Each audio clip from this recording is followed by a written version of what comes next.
Get ready to experience this 9 times during your summer vacay. Is it a debate over where to eat? Hearing, "Are we there yet?" Or someone forgetting something back at the hotel?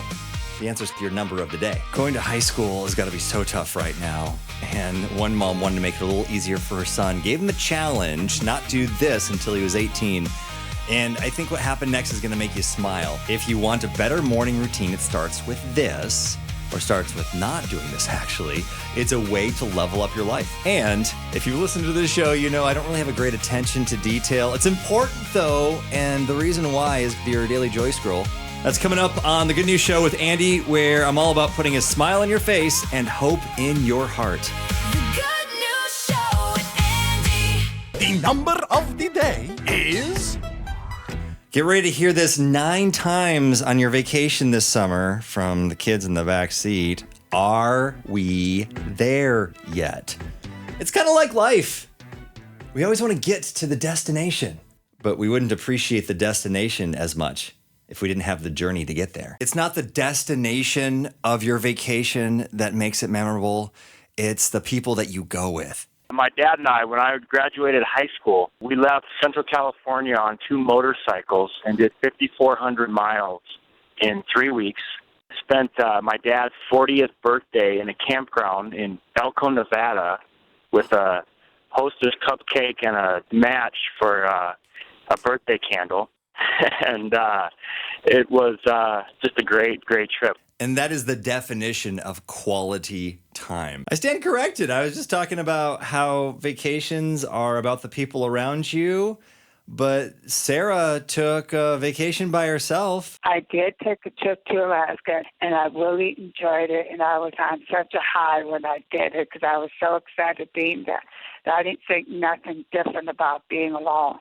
And enjoying God's creation all around you. I guess you really weren't alone. It was like one big quiet time. Yes, it was. I hope this story makes you smile today. You ever think about the things that you did as a teenager and think, I am so thankful social media was not around back then? Well, Lorna thought, well, what if I encourage my son throughout his teenage years to avoid social media altogether? Maybe it'll help him out. So she told her son, Sievert, when he was 12, all right, if you can stay off of all social media, don't post, don't look, anything like that, until your 18th birthday, on that day, I'm going to hand you a check for $1,800.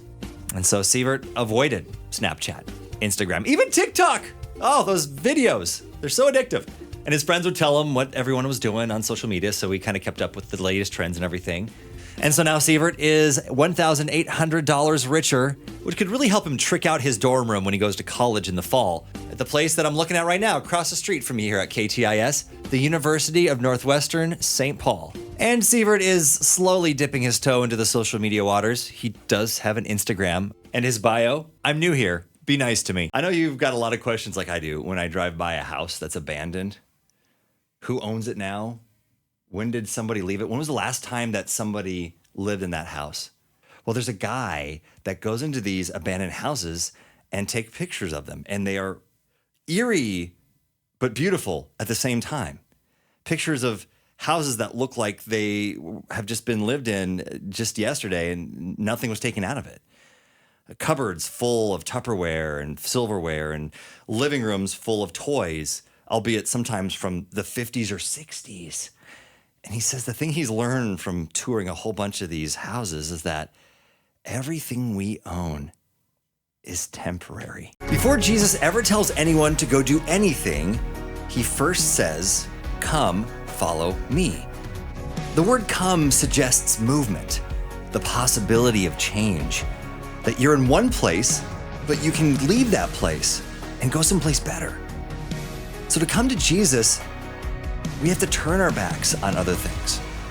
Going to him means, yes, leaving some other things behind.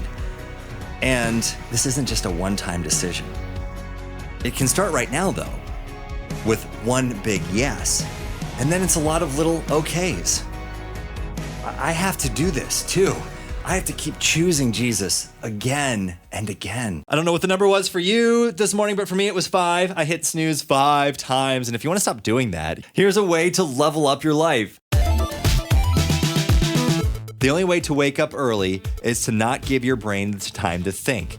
So as soon as that alarm sets off, get up, get out of bed, and never give your brain the time to come up with an excuse to hit the snooze button. Just shared a life tip that I'm trying to learn myself. When you have to wake up early, the worst thing you can do is hit snooze. You cannot give your mind or your body an excuse to go back to bed. Here is my new motivation. Maybe it'll help you. So my oldest right now is in Army basic training, and he called me the other day and was telling me about what it's like. And he says they get up every morning at 3 a.m. And so if my 19-year-old can get up at 3 a.m., I feel like my 40-something-year-old self can get up at 6. Next time you wonder at work, why doesn't my work do more fun team-building activities like I see other jobs do? I can tell you, as an out-of-shape radio DJ, I know why they don't do it here. The other day, we tried to do a kickball tournament, emphasis on tried. My teammate, the very first play of the game, was just trying to dive and grab the kickball, broke his foot. The next game, I was sliding to second, scraped up my leg. There were multiple people that had injuries. And then we got an email for the team building that we're going to be doing next month. It's going to be board games indoors. We can't get injured from that, can we? In an age of distractions, attention to detail is more important than ever. This is advice with work communication, but I think it can work for every part of life. You have to make every single detail perfect, and you have to limit the number of details. That's it.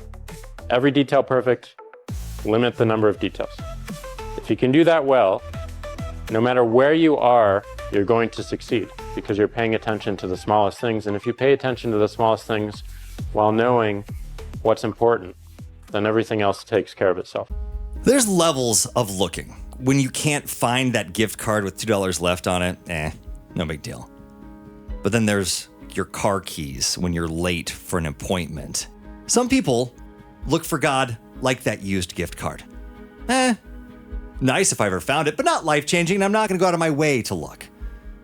But if you put your heart into looking for God, it says this in God's word, if you seek him, you will find him. If you ever get this nudge that you should do something kind for somebody, whether it's a friend or a stranger, and you just think, it's so silly, it's so little, what would it matter? When my daughter was 3, I was getting ready to go to work, and she stopped me. I'm about to leave. Daddy, wait. Okay, what's up, Bubs? And she goes, this is for you. I want you to have it. And she hands me this felt carrot.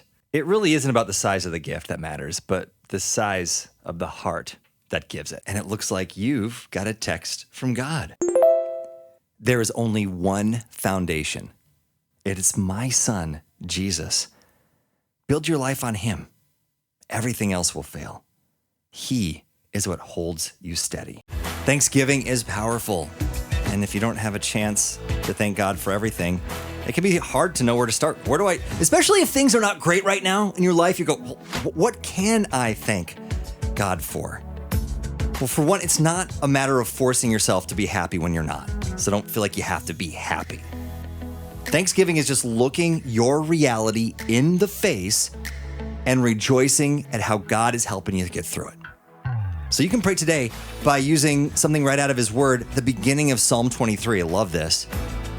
Just say, hey, God, thank you for being my shepherd. I have everything I need.